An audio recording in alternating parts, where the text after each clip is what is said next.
Thank you. I can't tell you what a relief it is to see her the same size as I am. I'm glad it gives you so much pleasure, sir. Forgive my ignorance. But where are we? We are on the flying island of Laputa.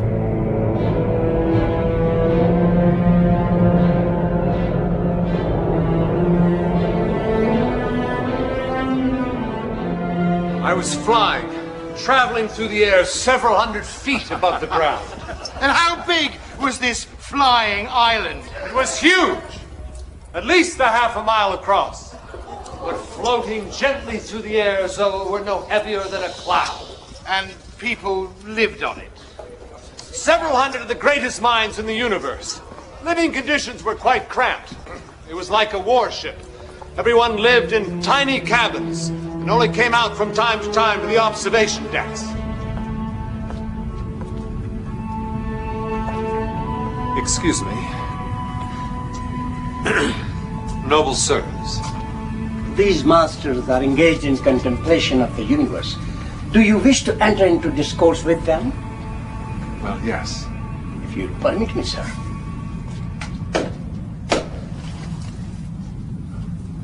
What is your opinion on the sun's health?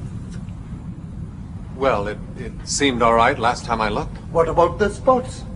Spots. New volcanoes on the surface are sending out enormous clouds of smoke. As the volcanoes become more violent, so the spots decay, and... Yes, yes. Forgive my ignorance, but where exactly are we? See, if we're flying towards the sun, then we must be traveling west at the moment. You think so? Oh, what a fascinating theory. Well, I was... An interesting man. You have obviously given them a lot to think about, sir. May I show you your cabin so that you can take rest before the end of the world ball tonight? Yes, perhaps I am. End of the world? Did you say end of the world ball?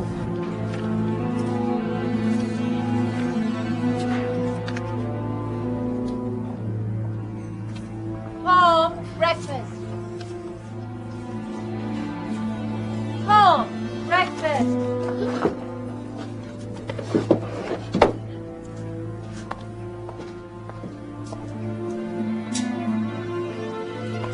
You're not going to leave the table until you've eaten something. Do you see the harm he's done? Tom? Tom! I'll see to him. I will not accept this behavior towards Dr. Bates, and I will not have you being disobedient. Please come out right now and eat your breakfast. I won't tell you again. Look, I know why you're doing this, and it's not going to achieve anything.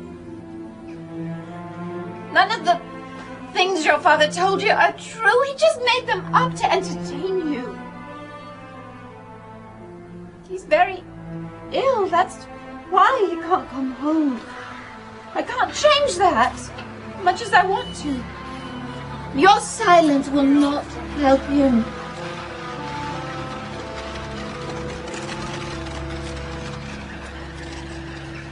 What did they eat? Perhaps they grew mushrooms.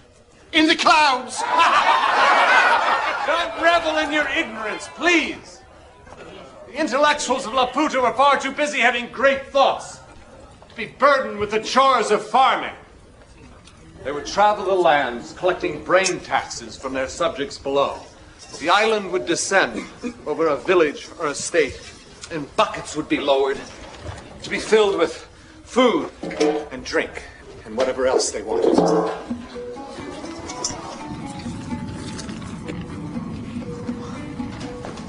This is where you will sleep, sir. But there appears to be no bed or table or anything that...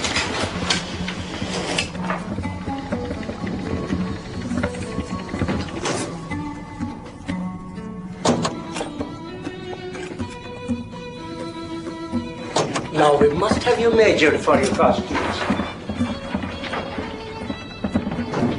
Costume?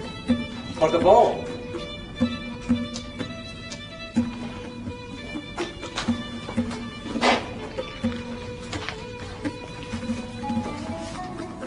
brilliant intellectuals employed techniques unknown to our tailors in the old world.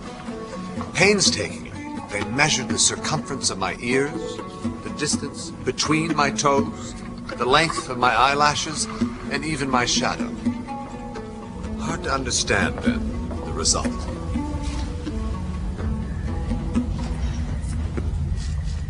Hello. I hope you're settling in all right. I saw you in the ocean and ordered you winched up. Oh, thank you. I'm Prince Minodi. Forgive me, Your Highness. Oh, no. Don't bother with all that. Nobody else does. Everyone knows I'm the most stupid and ignorant person in Laputa. Oh, I'm sure that can't be true. I'm sure it can. The only reason I'm tolerated is that I'm the Raja's son. I don't suppose it'd be possible to have an audience with your father. You see, I'm trying to find out how to get home. Well, he's deep in thought up in the observatory at the moment. But I'm sure he'll see you in the afternoon. I'm performing tonight, so I must dash. You wouldn't want to see him in this condition. But if you try to visit him again, I know it will just agitate him further. You say the same thing each day. Because he gets worse each day. More disturbed and violent. I know what you're thinking. You believe that I'm deliberately trying to keep you away from him. Yes, you do, Mary. I only did what I thought was best for Lemuel.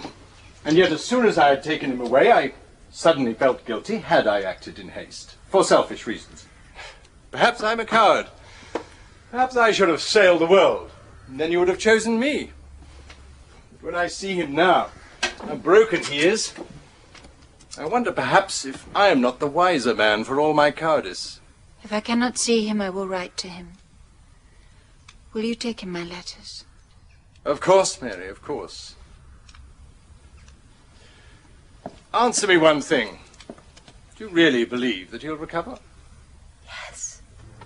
Yes, of course. Don't you?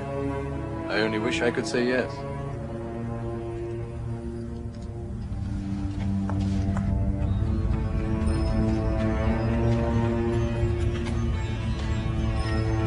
The Raja will see you now.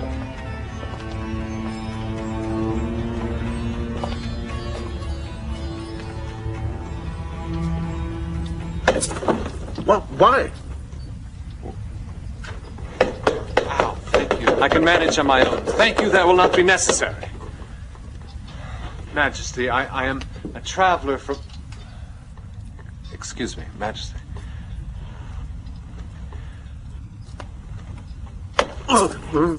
I'm trying to get back to England, Majesty. England? You know of it? Do you like it? England, Majesty. It's my home. No, the music. The music of the spheres. I confess I strain to hear anything. Ah, then we must adapt your ears so that they can hear more clearly. I'm undeserving of such honor. Yes, I suspect you are. Please forgive yet another interruption, Majesty, but I really am desperate to get home. I was wondering, perhaps someone else might know how to get to England. It is a small island, but of unrivaled world importance. You could try the academy. They know everything. Everything that's worth knowing. And much more besides. And how will I find this academy? You will find it smashed into smithereens. You will find it in 100,000 pieces. For I have compared the figures of the moon and the zodiac, enabling me to announce with complete confidence that a blazing comet will collide with the sun at 3:03 in the morning. Good heavens. That phenomenon coincides exactly with your arrival. What is your name? Gulliver, Majesty. We shall name this unspeakable catastrophe Gulliver's Orb. Too kind.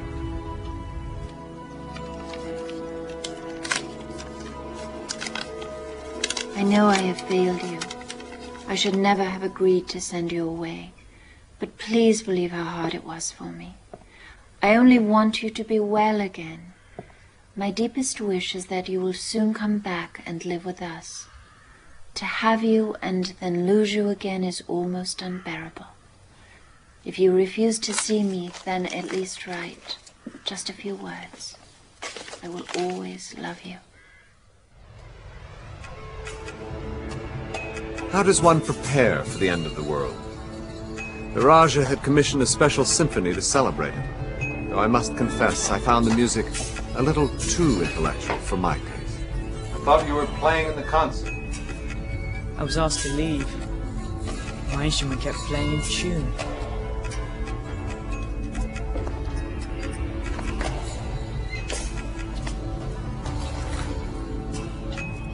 Intellect isn't everything, surely, Your Majesty. It is here. Well, at least the world is ending tomorrow. The world about to end.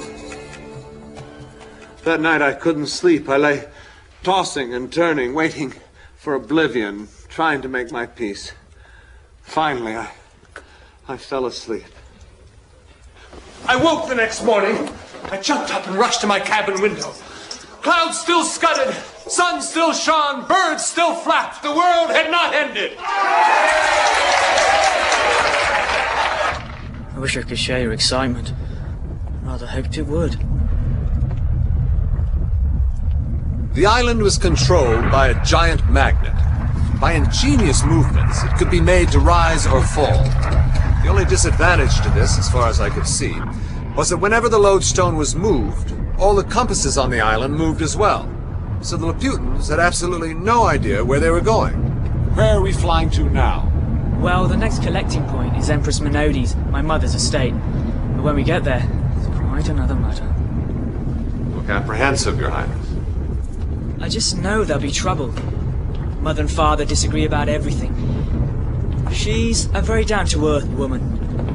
Father's always had his head in the clouds, so to speak. They've lived apart for quite a while. I had a very unhappy childhood.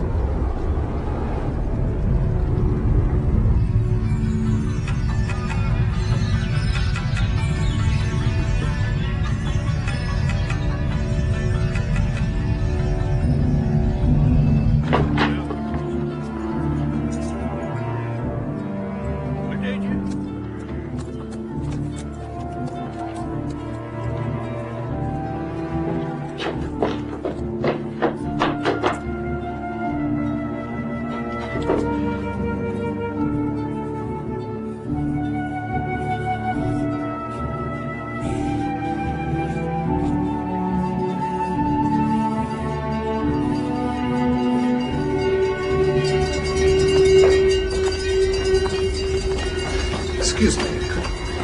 Your Highness, what's happening now? Oh, I was afraid of this. My mother's refusing to send up any grain taxes. Come on. Father. If it's war she wants, it's war she'll get. I'm applying my massive intellect to the matter. I don't think Mother wants war.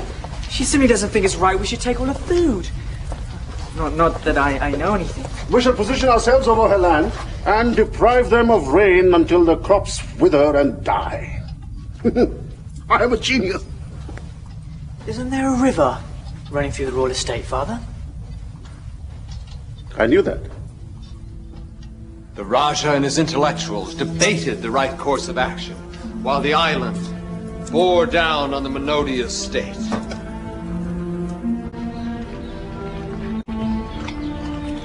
I wonder what my idiot husband will do now.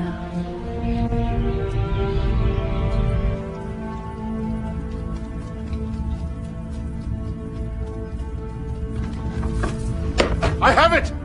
We must bomb them! Bomb Mother? Bomb your wife? Bombs away!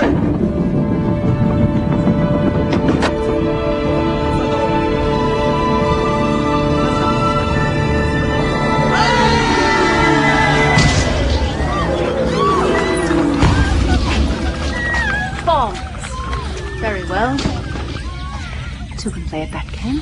She had ordered the construction of a massive magnet, tall as a house and mounted on a wooden truck, drawn by 12 cart horses. This was cranked upwards until it was aimed directly at the island. Then the horses started to drag the magnet away until... Father!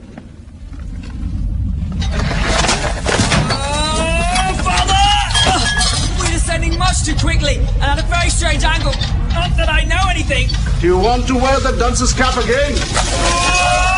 Shouldn't we just leave before there's any more trouble? Right. Go to your cabin and read your navigation books. I think we should have lunch. Lunch?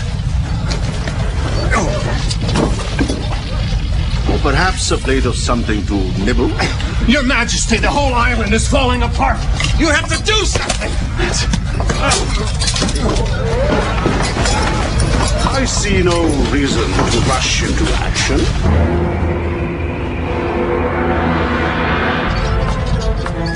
Your Highness, what should we do? I'm the last prisoners of a crisis. No, you're not. What should we do? If I wasn't so stupid, I'd suggest reversing the lodestone. Brilliant. You're a genius.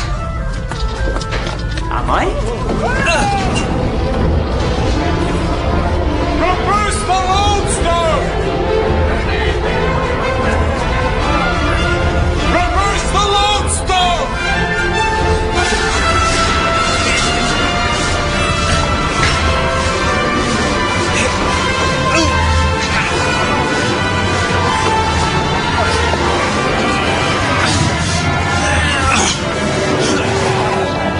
The island jumped to a horrible halt for an instant, and the two opposing magnets sent it hurtling backwards.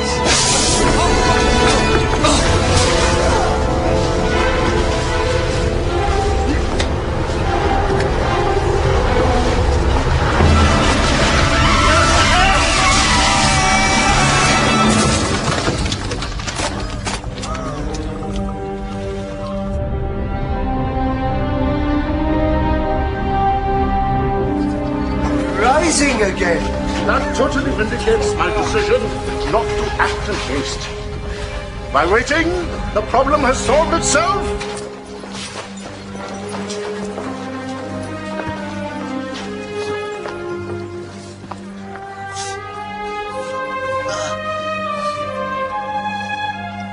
Interesting.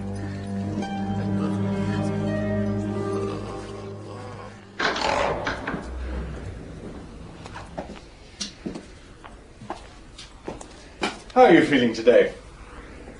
I'm sorry I missed your lecture. I hear it was quite spectacular. How is Mary? When is she coming to visit me? Give her time, Lemuel. This has been very disturbing for her. Will she not even write to me? I'm afraid not. In truth, I think she's frightened of you, of what you've become. I need to see her. I know she'll understand if I can only see her and explain. I think I can change her mind, but you must play your part as well, and accept that you're not yet well enough to receive visitors. Not today, nor the day after, nor the day after that. Your recovery will take some considerable time.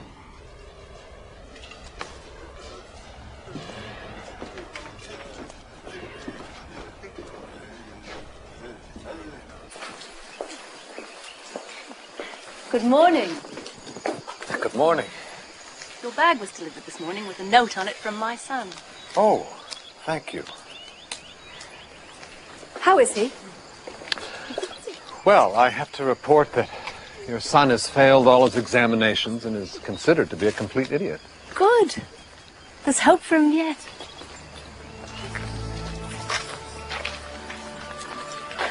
Are you a man of great intelligence? I fear not. Excellent. Compared to the brain of your husband, the Raja, my intelligence is negligible. He's an imbecile. But an imbecile of breathtaking intellect. What use is a flower to intellect? If my husband had his way, there'd be no flowers. He'd tear them all up to measure their mass, circumference, and volume.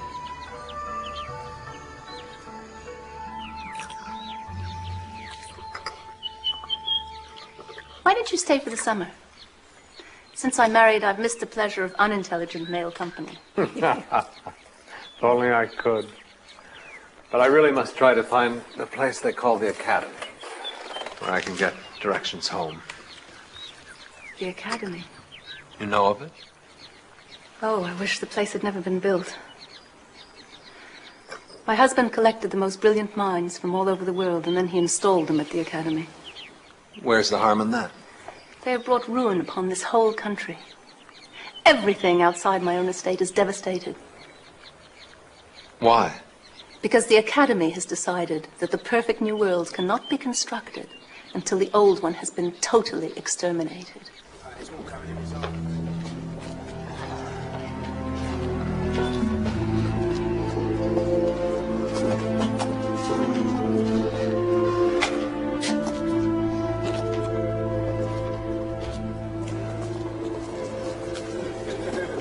I set off for the academy.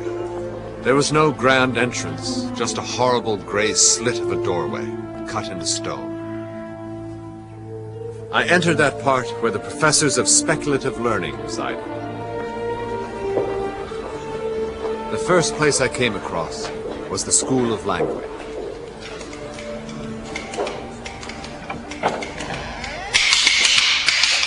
Oh, come in, sit down. Sit down. Now, speaking is, of course, a corrosion of the lungs and to be avoided. So I have devised a method whereby everyone will carry around all the objects he needs in order to converse and just point at them. What could be simpler? These two farmers are making a transaction to buy and sell a lamb. No, it's a conversation about the weather. About whether this farmer can walk his sheep over this other farmer's land. If I'm not mistaken, I believe this farmer is furious. Oh, no. Oh, he's delighted. He's proposing marriage, I think. Excuse me, sir. I'm trying to find someone who can tell me how to get to England. You see, I have to get home. If you have a question, go to the room of answers. I passed through the School of Politics, where 3 out of 4 people were informers, accusers, or prosecutors. Look at this. A seemingly innocent note from a boy to his grandfather.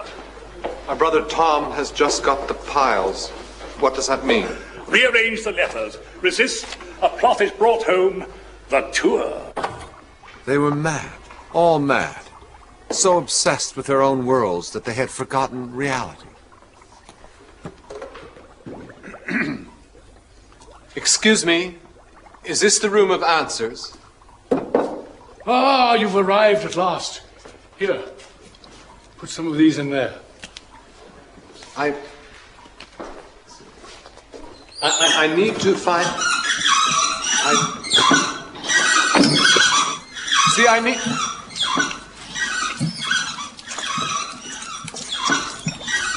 Excuse me, what is it you're doing? What does it look like? I'm extracting sunlight from cucumbers. Just another 8 years, and I'll have the problem solved. Stay and help? Oh, please stay and help. It can make it so much more exciting.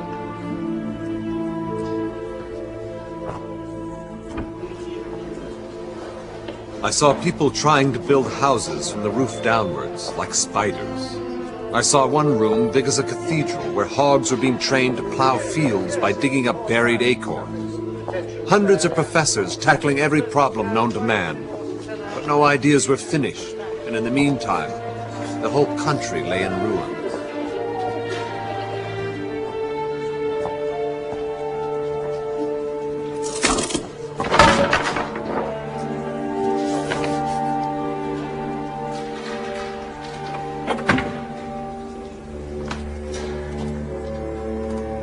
Is this the room of answers?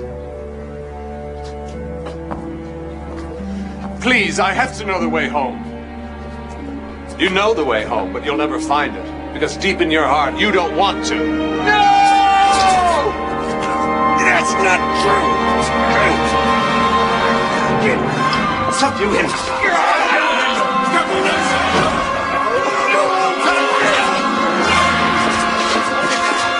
all right. I'm sure he didn't realize what he was doing. No!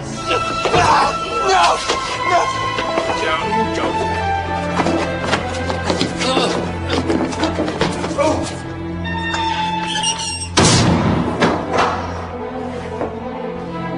I now found myself in the most desolate place to which my travels had so far brought me.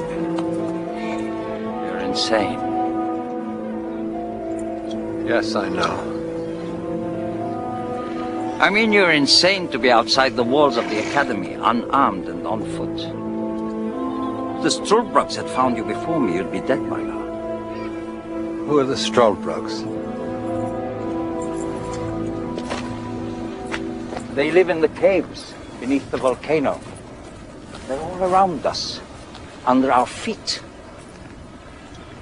They torture and they kill for their sport. You do better to cut your own throat than let them take you alive. Yes, thank you. I will remember that. I'm the Lord of Blubdubdrip. My name is Lemuel Gulliver, and I'm trying to find my way home to England. Though I don't suppose you've even heard of it. Of course I have. I have just ridden back from the port of Maldonado on the other side of the volcano. There's a Dutch vessel there bound for Portsmouth. It sails in a few days. Portsmouth? Home? I should take you there. Thank you. Tonight, you must be my guest. Oh. Yes. Thank you. You're so lucky that I saw you before the Struldbrugs. I bought you some candles. Despite your behavior, I do not approve of this treatment of you. But the other doctors have superiority over me. And they have determined that you spend a week away from human society. A week? No, I can't stay a week in here. Believe me, I'm doing everything I can to get you out. You have to help me to get better. Of course. And you have to trust me. Now, take this. It will help calm you and let you sleep. Just have some whenever you want. Will you bring me paper and some ink? I'm going to write down everything that's happened to me. Why, what a splendid idea.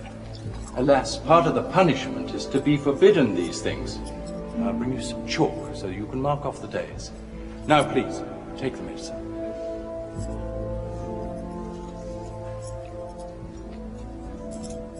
Your health.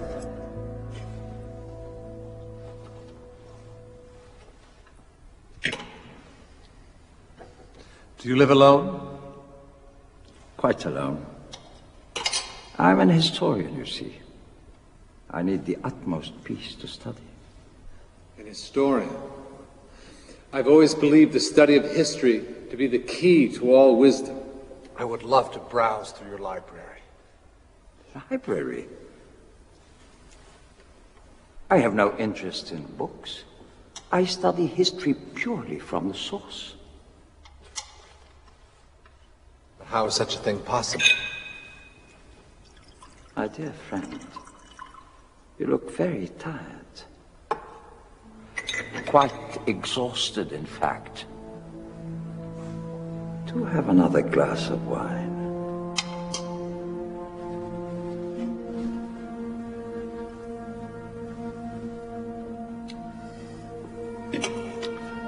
Forgive my rudeness, but I'm suddenly very tired. I wonder if I might retire for the night. Of course. Take your wine with you. It might help you to sleep. I think there's going to be a storm.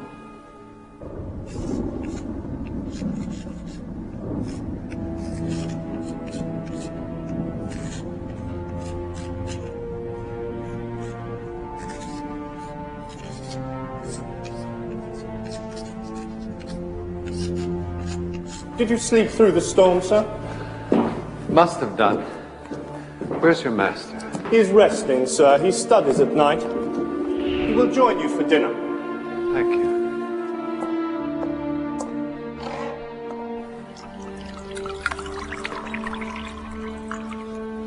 You mentioned taking me to the port today.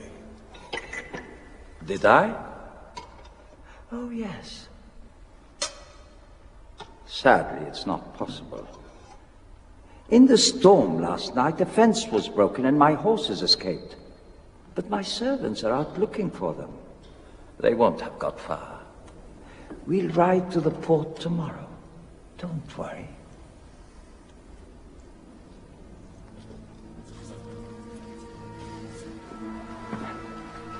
I was writing again to your father. I thought you might like to add a few words. Perhaps you will touch his heart where I can't. Tell him about your silent protest. I'm sure he'll recognize his own stubbornness in yours. You can even see how unfair I'm being, if you like. Write what you want. I want him to come home.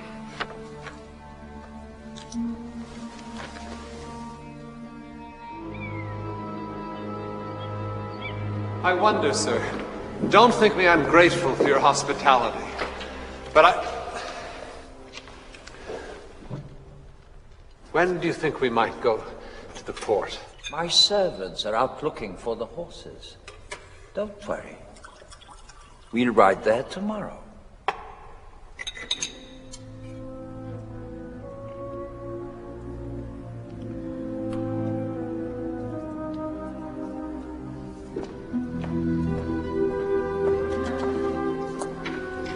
Tell me. When do you think we might go to the port? My servants are out looking for the horses. Don't worry. We'll ride there tomorrow.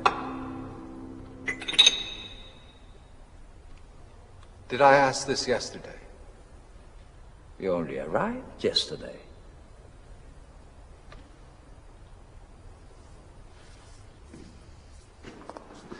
It always seems to be dinner time. And I always seem to be sitting down and then asking, when do you think we might go to the port? My servants are out looking for the horses. Don't worry. We'll ride there tomorrow.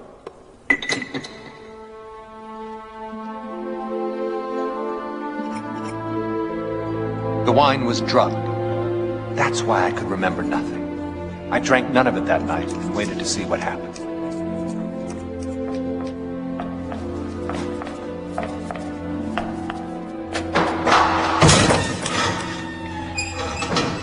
Are you sleeping now? Good. Arise and come with me.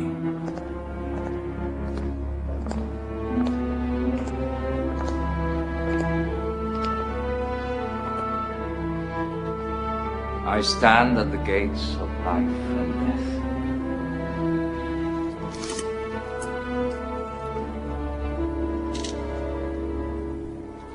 Come forward. Come forward, spirits. Here is life.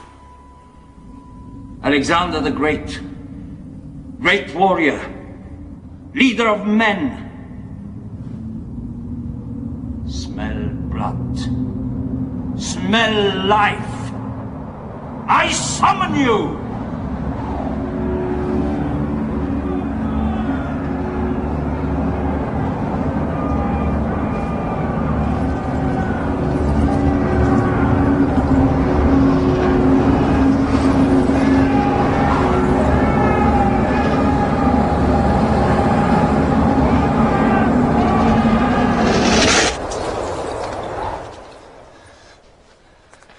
Why? I'm in the middle of fighting Darius. Who summoned me? I summoned you, great leader. I wish to confirm, in all humility, some small details of your long and illustrious history. Our scholars, for example, record that you met a terrible death by poisoning. No. I died of a fever brought on by excessive drinking. Where do you keep the wine? Wait. Alexander the Great. I listened spellbound as he boasted about his military genius and his strength and cunning until he got so drunk he fell over. Over the next few nights, I bore witness to the resurrection of the greatest heroes of history. But I must confess, I was astounded to see how many villains had been raised to the highest places of trust, power, dignity, and profit, and how many revolutions in the world were due to the most contemptible accidents. Observing the ease with which these great men of history were summoned, I began to see a way in which I might gain my liberty.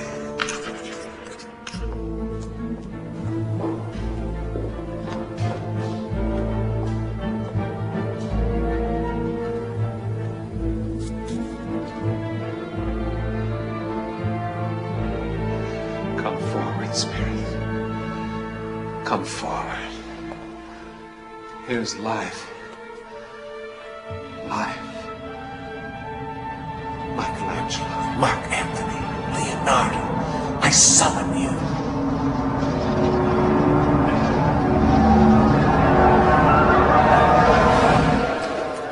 Eureka! That's it! I solved it! I solved it! I solved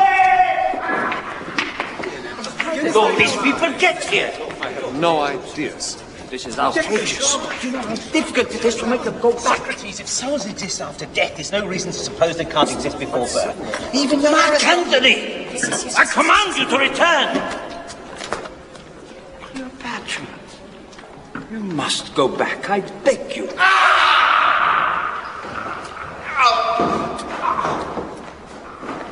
Who's that? One of the Caesars, I think. I'm only trying to alleviate the boredom of my confinement.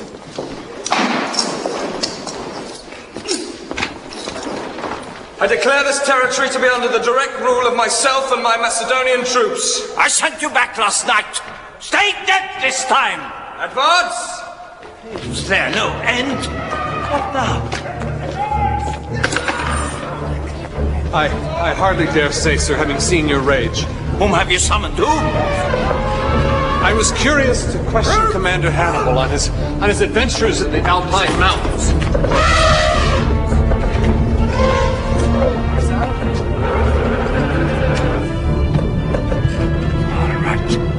Get out of here! Leave me alone! The door's locked.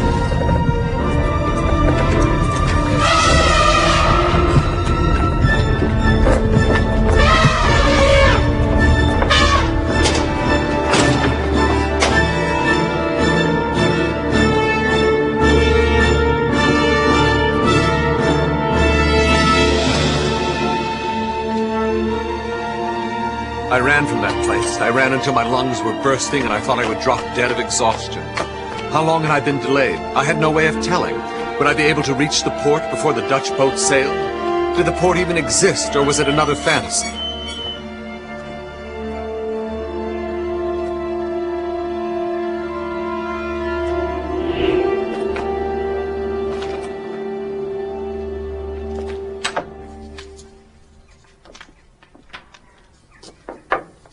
Yes? Sorry for my bad behavior.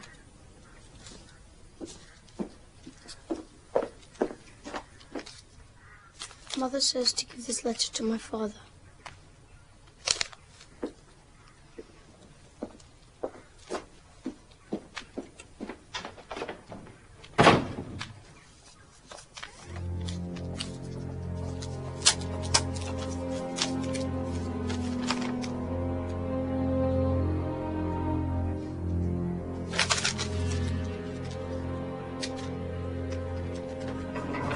Good news. I've persuaded the doctors to return you to your cell. The understanding that I take a more active role in your treatment from now on. I've reconstructed my entire journal. But that's wonderful. It explains everything that has happened to me. And why I feel the way I do. I see you have finished your medicine. We'll have to get you some more. Perhaps a little stronger this time. You must show this to the other doctors. Of course.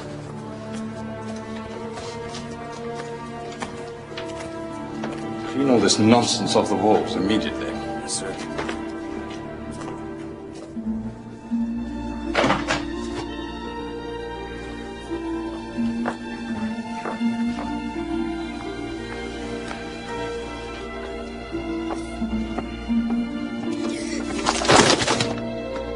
Tom, what are you doing? He's hiding them. He's hiding them. Hiding what? Your letters.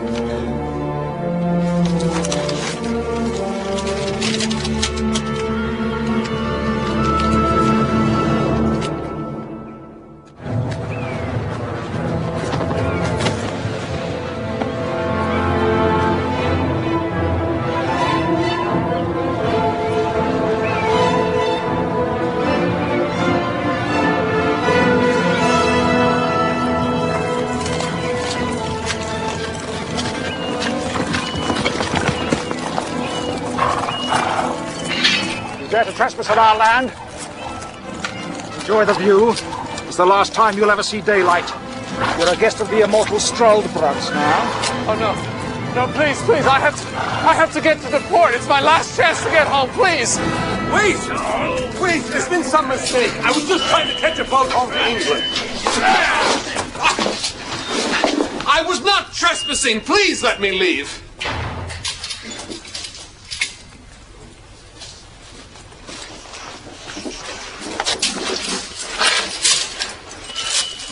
Roll forward, you who seek immortality. No, I don't seek it.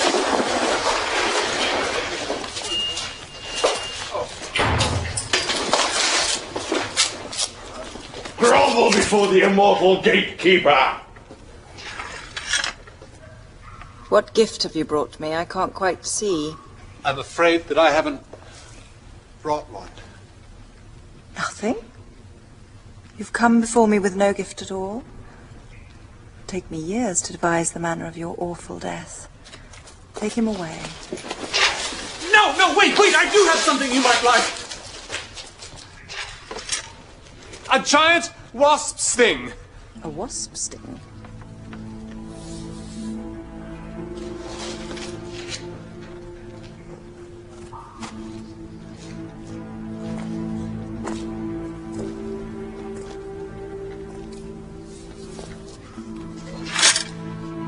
Giant wasp sting. In 1,000 years, I've never seen such a thing.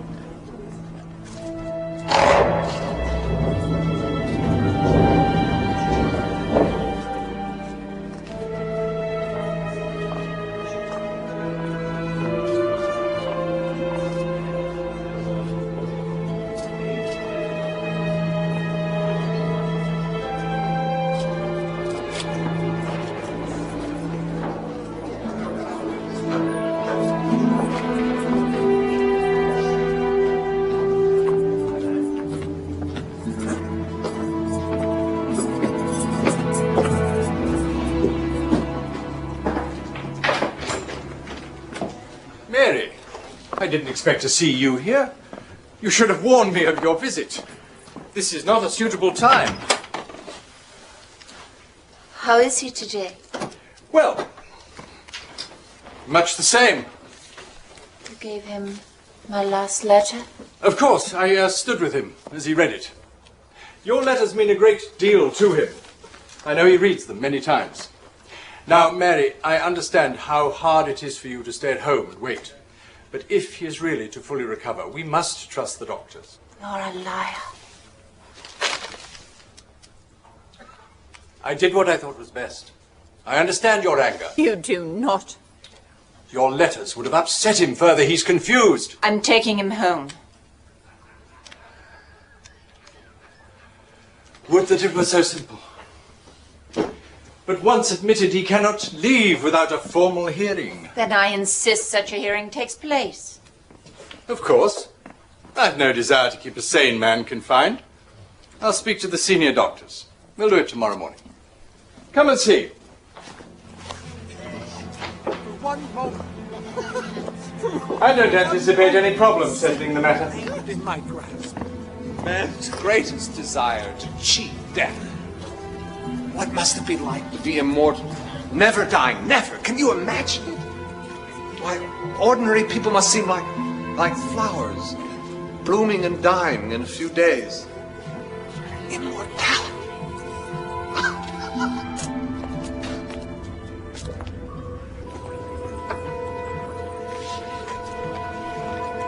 Welcome to the immortal world.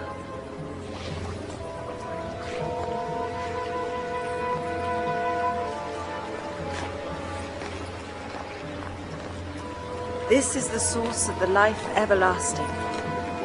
Drink from this water, and you will never fear death. Never. But I have to get home. There's a ship in the harbor. I only have minutes before it sails. Minutes? What minutes? You have no need for such petty considerations here.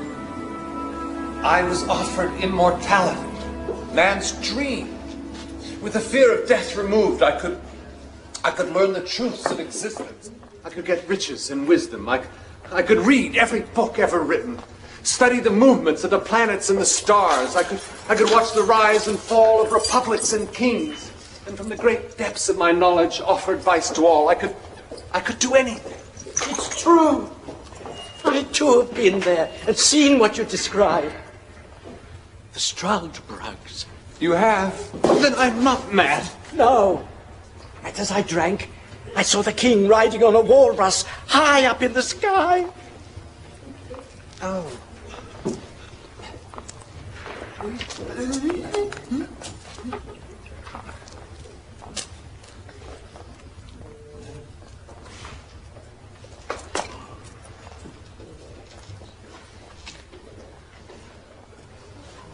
What is that? What have you been taking?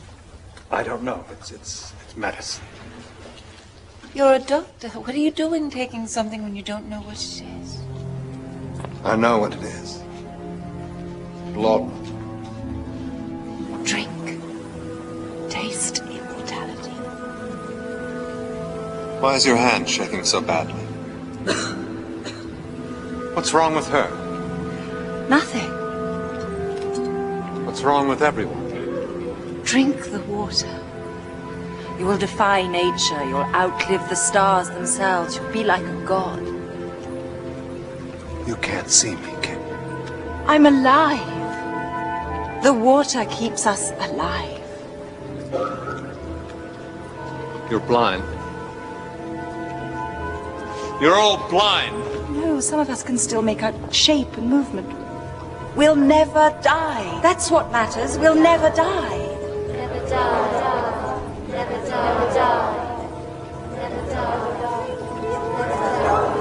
That's all that matters. Cheating death. No. No!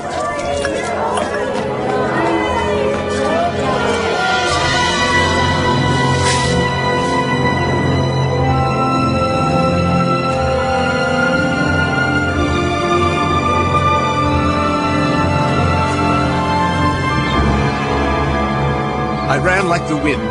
Below me lay the sea, and the port was surely not far beyond. When I reached the jetty, I leapt! I made it! I was going home. Home, finally. England! Surely now, after all the misfortunes I'd suffered, nothing could go wrong. That night I couldn't eat anything. Mary, I need some of my medicine. No, you don't. I feel terribly sick.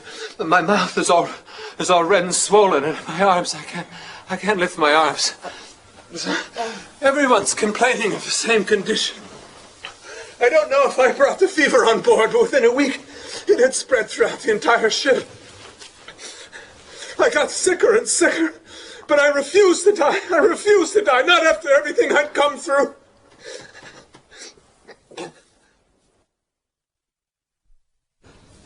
Too warm and then too cold in the same instant.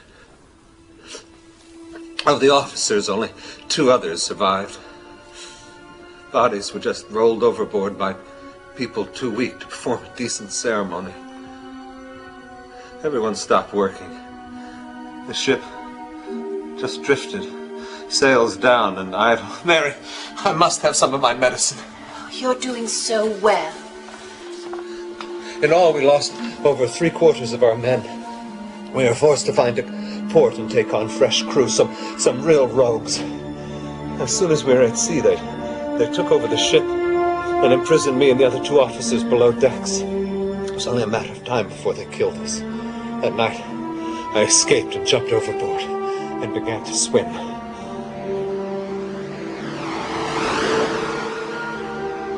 I swam for as long as my strength allowed, until finally, at the point of exhaustion, I was cast up on a deserted shore.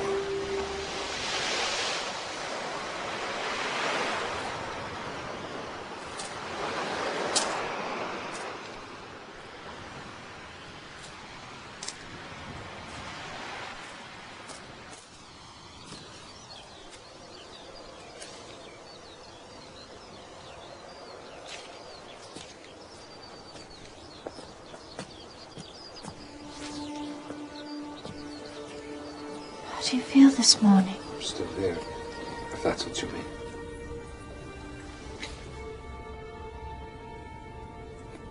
Lemuel, you must be honest with me. We're different now. If you no longer care for me, you must simply tell me, and I will try to understand.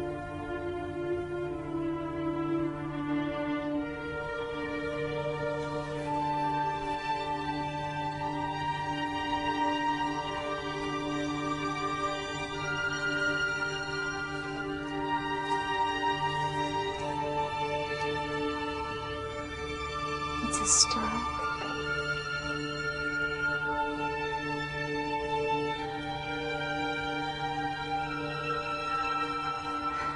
Let's get you ready for the doctors.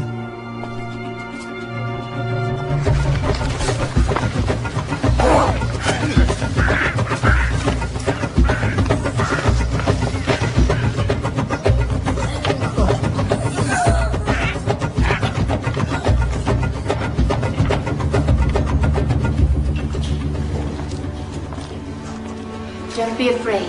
Just speak the truth. Admit to the fantasies you've been having, but say that they're over now and they'll let you come home. Are you listening to me?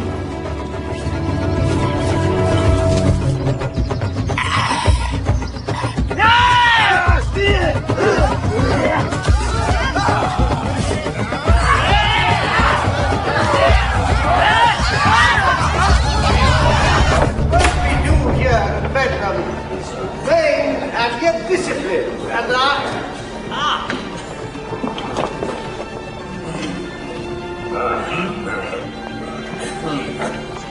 please come in. Yahoos! Ladies and gentlemen, we brought before you here today one of our most exceptional patients. Why are all these people here? Why shouldn't they be? The governors of the hospital, students in medicine. But you said nothing about it being in public. Mary, I cannot reorganize the entire workings of the hospital for your convenience. I want to go back to my cell. This place is full of yahoos.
What is your name?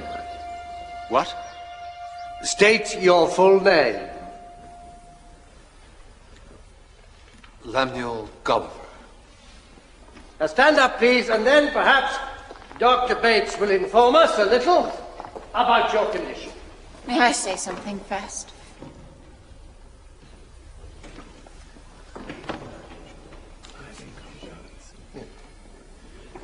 Yes. My husband shouldn't be here. He's an intelligent and professional man, a doctor, then a ship surgeon. 8 years ago, his ship was wrecked, and he was the only survivor, washed up on a strange continent.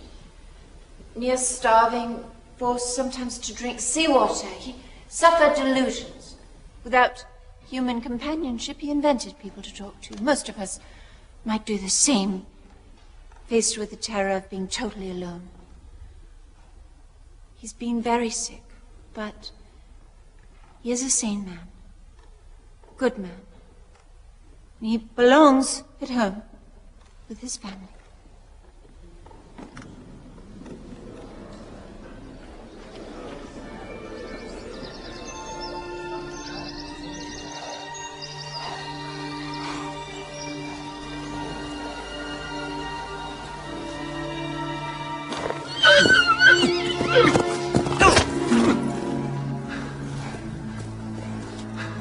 No, please, I'm sorry. I didn't mean to offend you.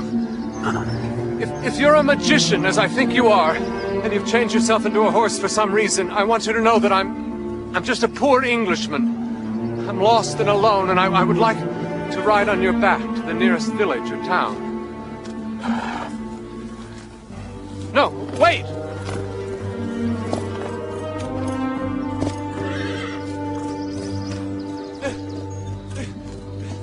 Please wait!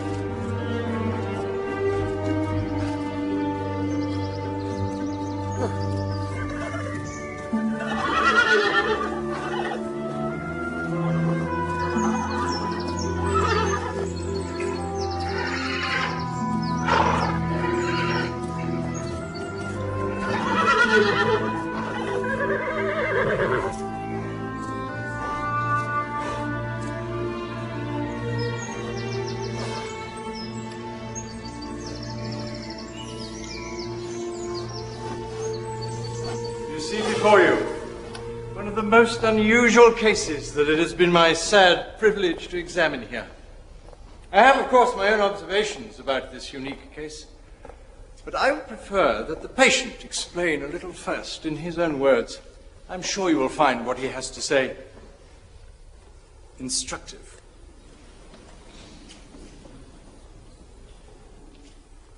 Come, come. This hearing is at your request. Everyone is waiting. What is it to be today? More giants or flying islands? I don't want to say anything. Really? Surely you must have had some more fascinating conversations with Plato or Aristotle. Please don't disappoint us. Nothing to say. Very well. Escort him back to his cell.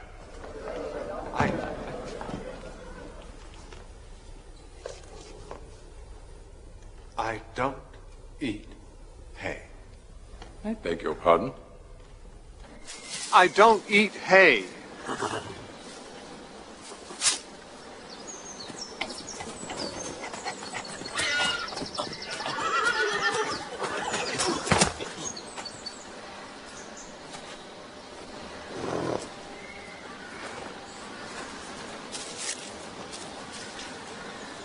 No, thank you.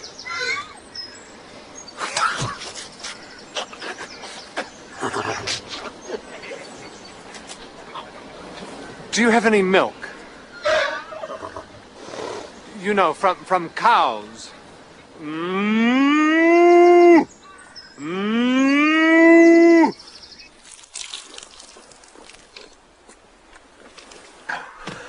Is this where I have to sleep? Well, at least it isn't with those horrible savages.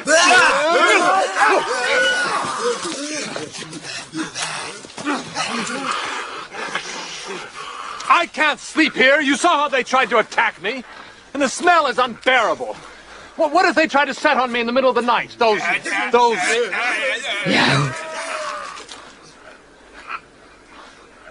Yahoos.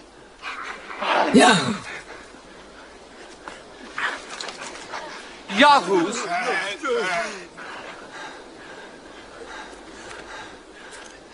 Man. I'm a... Man.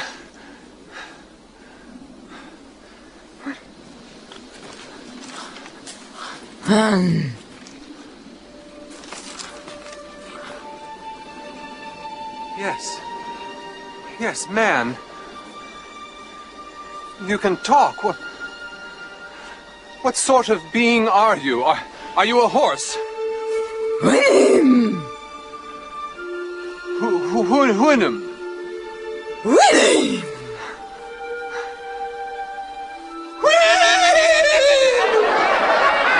That's quite enough of that, thank you. Horses that talked, horses that built houses, that milked cows, that kept pets. Silence! This is a medical examination, not a theatrical performance. I know that any man would laugh at such a story. But listen to me before you pass judgment. In the name of reason, which is surely the purpose of this assembly, I ask for your attention. In the name of reason, then, tell us these horses didn't talk. They talked.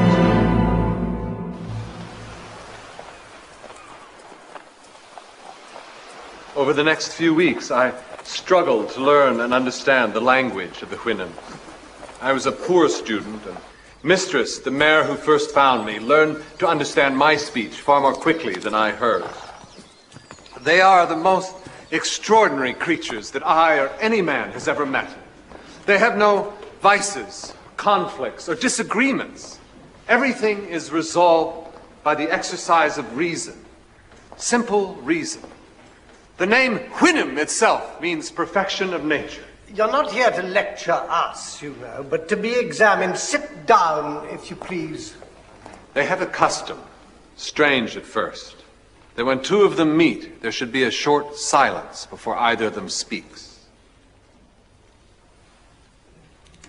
I found this made me consider what I had to say much more carefully.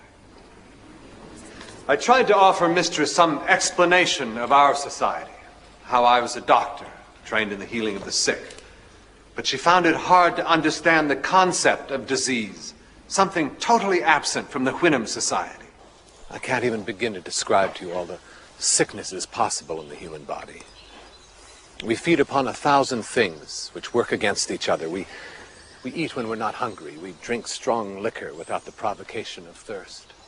Often when I spoke to her thus, Mistress seemed uneasy, finding it hard to believe my words. When I tried to explain what I meant by lying, she was shocked. She told me the gift of speech was to make us understand one another, to receive information. And if anyone said the thing which is not a lie, then that purpose, gentlemen, was defeated. So, what is your implication? None, sir. I merely point out that she could conceive of no reason or purpose to lying, something which is so perfectly understood and so universally practiced among human creatures. It was with the greatest difficulty that I could make her understand what I meant by power, government, and war. Law and punishment and 1,000 other things had no equivalents in their language. Horses in my country are like yahoos in yours. We keep them as beasts of burden. We put plates of iron on their feet so they can walk on our stony roads, and saddles so they can be ridden. Yahoos? They have no choice. Horses are usually broken and tame when they're very young. The males are generally castrated when they're 2 years old to take down their spirits.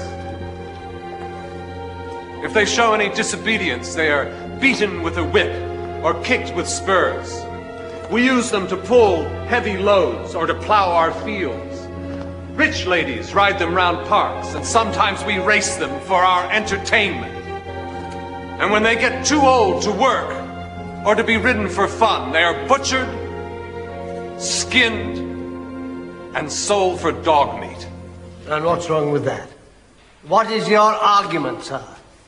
I think the proposition being advanced is that this society of horses is superior to our own. Is that your suggestion, sir? I'm not suggesting it, I'm insisting on it. The yahoos, on the other hand, seem to have no virtues whatsoever.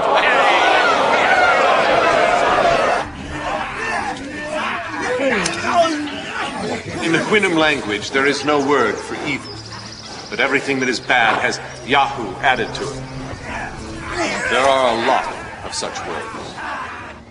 Fortunately, the Houyhnhnms could see no resemblance between my own outward appearance and that of the brutish yahoos, until one morning. Yahoo! Yahoo! No, I'm not a yahoo. These are my clothes. They cover my body. Everyone in my country wears clothes. Why? Well, because of modesty. Imagine if men and women went around naked all the time. We'd be preoccupied with sex. Yahoo! No. We're civilized. We wear clothes to...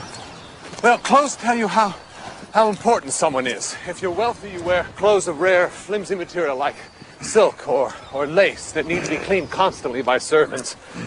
And, of course, you buy new clothes all the time because, well, obviously for a lady to be seen wearing the same dress more than once would be unpardonable. I don't have any dresses, of course, because, well, I'm a man and men don't wear dresses. Oh, dear. Can we change the subject? Are you telling us, sir, that this horse friend of yours did not understand the need for clothes? Precisely. Do you? What do you mean by that? Why should we not be seen as God made us? Because, as every Christian knows, it would be immodest. Meaning that these ladies and gentlemen would be incapable of modest behavior if they were not wearing clothes?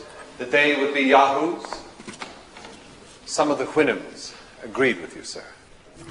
They were now concerned that I was really a yahoo and should be treated as one. I told Mistress that if she would spend a few days with me in a study of these creatures, it would become quite apparent that I had no more in common with them than she did, and we could clear up this confusion once and for all.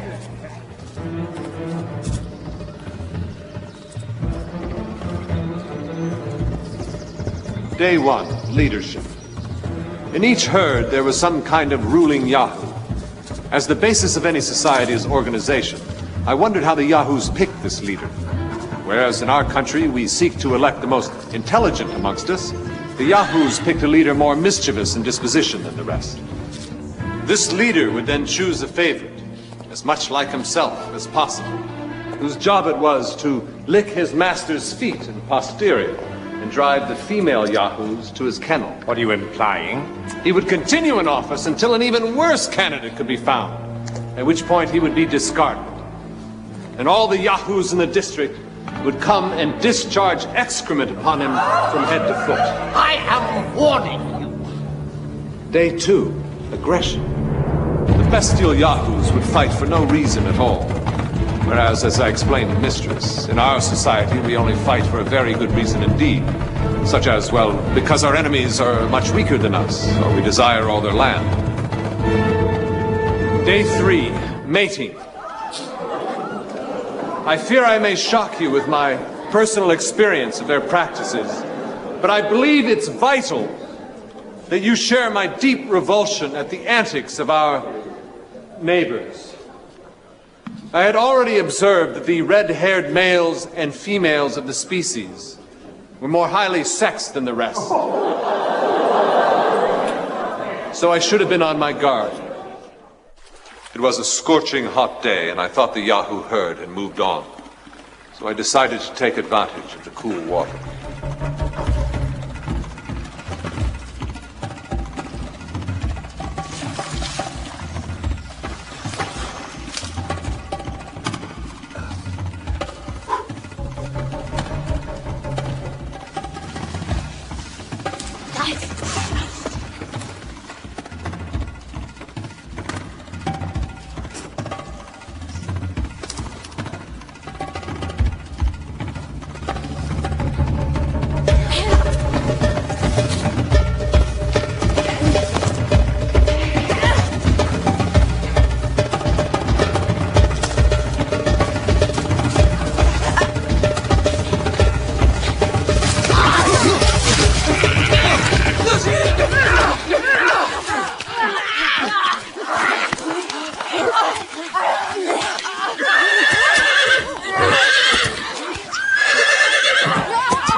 What frightened me beyond the violence itself was the thought that I could be mistaken by a female on heat for another yahoo.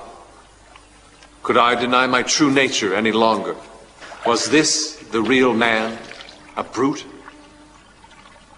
When I caught sight of myself in the lake, I wanted to turn away in disgust. I've had enough of this nonsense. I think we know enough. The following day, there came a terrible temptation. Mistress took me further down the seashore to a cliff I'd never visited before, where the yahoos were digging stones out of the clay. She explained how the yahoos coveted these strange rocks and asked me why.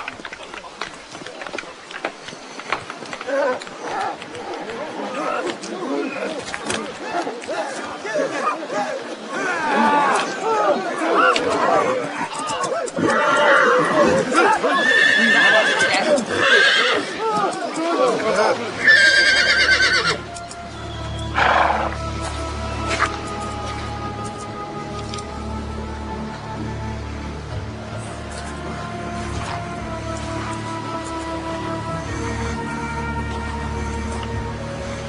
my country, they're called diamonds. What are they for? I have no idea. Primitive people like shiny things. They have no value.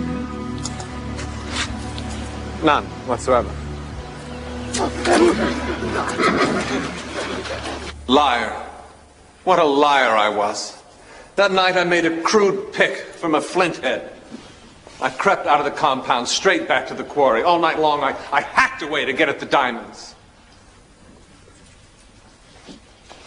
Do you know why I left my wife to go to sea? Do you? Because I couldn't earn enough as a doctor at home. I had to take a surgeon's wages from a shipping company. And here I was in this strange country, holding a fortune in my hands. I'd never have to work again.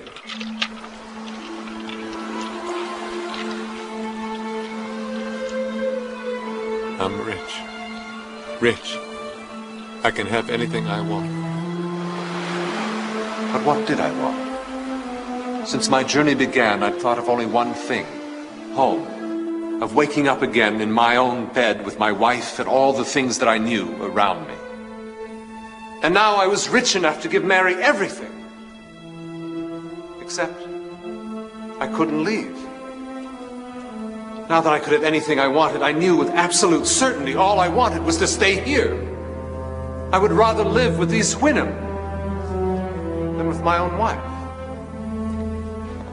Without other people, I found that I had lost all my vices. There was no one to envy or lust after or steal from or flatter or brag or lie to. And if I left this place now, what could happen except my corruption? That's my grand country house. That's my fine clothes. And the servants to dress me. And my hunting and my fishing and my vintage wines. Because I'm never going back. I'm going to become a Wynnum. That night I slept with a peace I hadn't experienced for years. I didn't hear the yahoos creep up and steal my clothes. I didn't even hear the destruction until it was too late. Yahoos on the rampage. They'd found a trough of fermenting apples and had drunk the lot, then charged through the settlement, smashing everything in their path.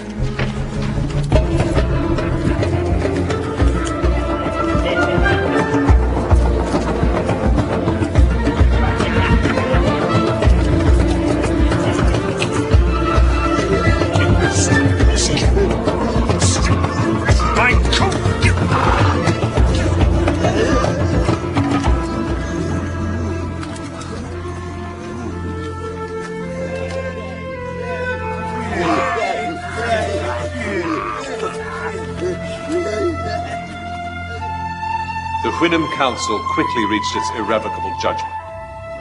I must leave them forever. Until I left, I must remain with my own kind.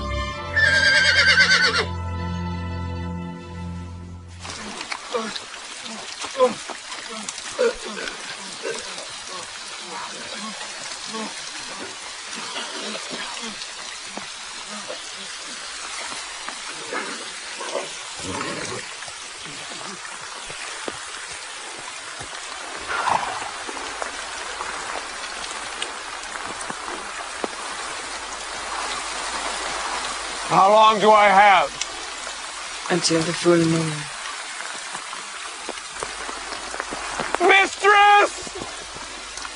Is that it then? Am I really just another Yahoo in the end? Am I? Am I just another animal?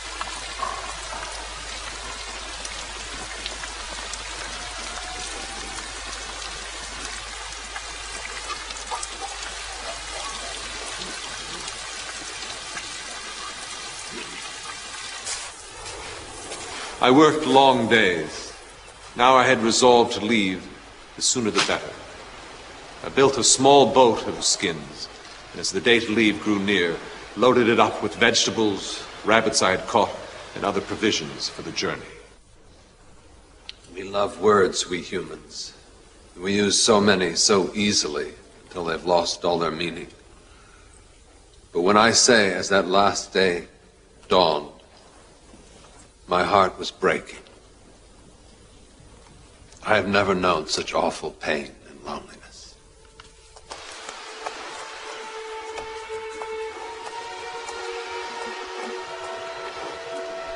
You are more Queen Haim than Yahoo.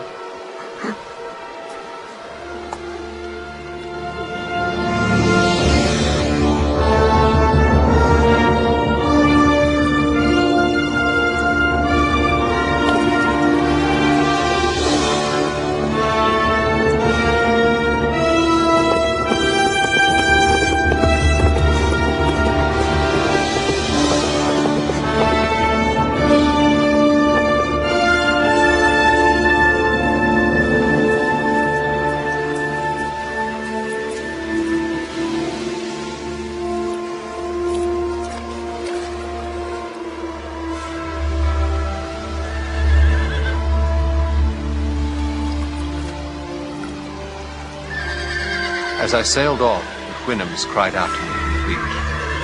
I didn't turn to look. It is a sound that will stay with me for the rest of my life.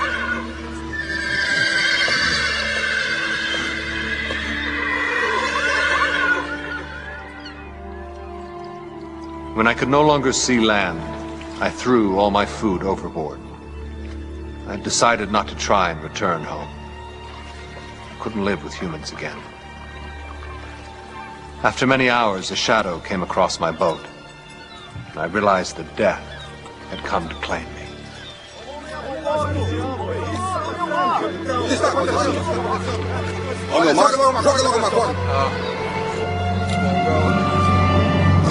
Go away! Go!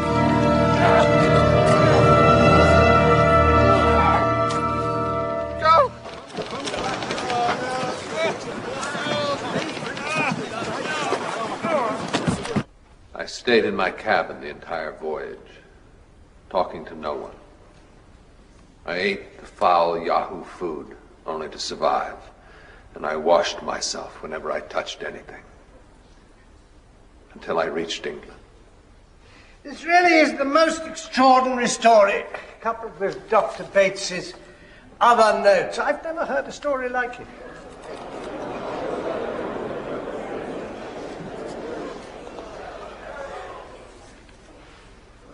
When my husband came here, he was very disturbed.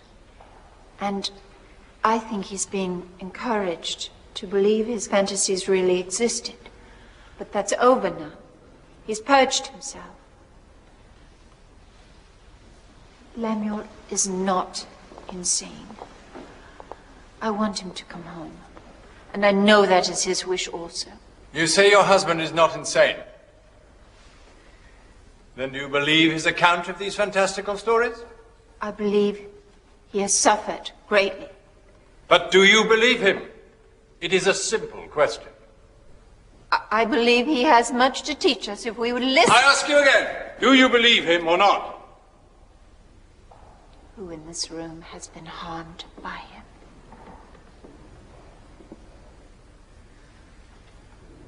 You ask me if I believe him. And my answer is this. I believe in him. I believe Lemuel is a truly good man. I believe he's an honest man. And I believe his journey has made him a better man. Tell me the crime he has committed that merits this terrible punishment. What if his stories are true? What if they're not? What does it matter? He had a thirst, a raging, unquenchable thirst to see the world and drink everything in it. And now that thirst is quenched, and perhaps he has drunk more than any man could swallow, but who are we to judge him?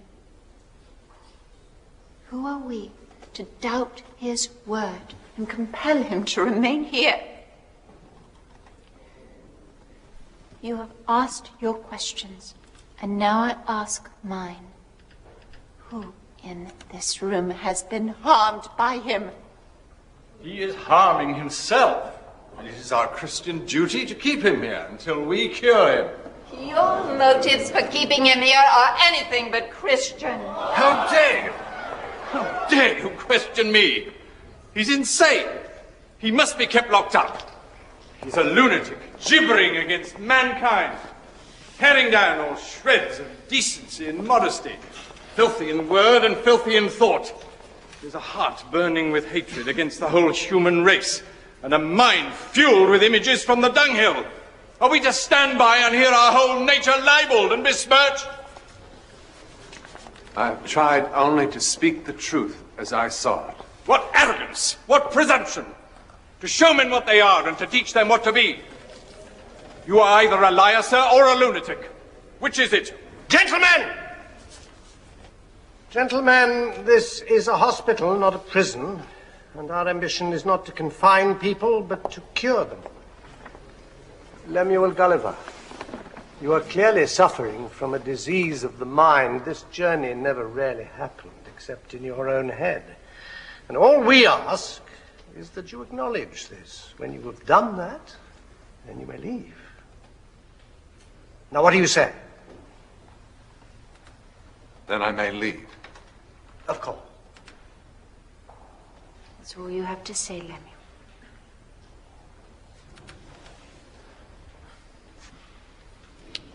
Every single thing I have told you is the truth and happened to me.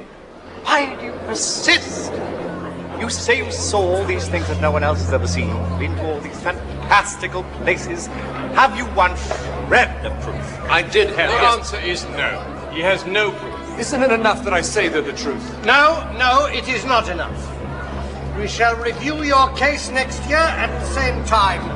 Keepers, take it back to his cell. No, listen to me. I am telling you the truth. Why won't anyone believe me? Who is this child? Thomas, what are you doing here?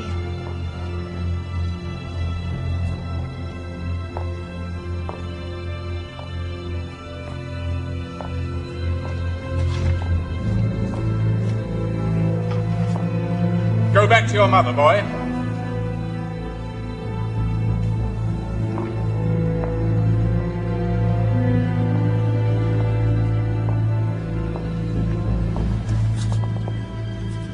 He's gone. He was in the garden eating grass. I found him again this morning.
Saw Bates again.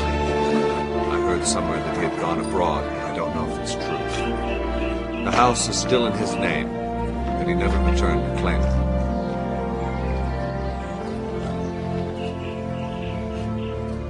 The first money I laid out when I returned home was to buy 2 young horses. They understand me tolerably well, and I converse with them every day.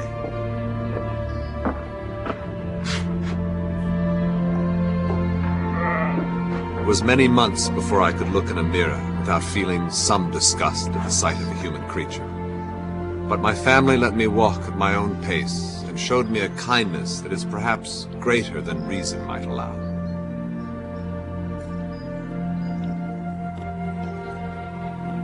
Until at last I was able to play with my son Tom like a true father, and be again a husband to my wife Mary, to whom I owe my life and freedom.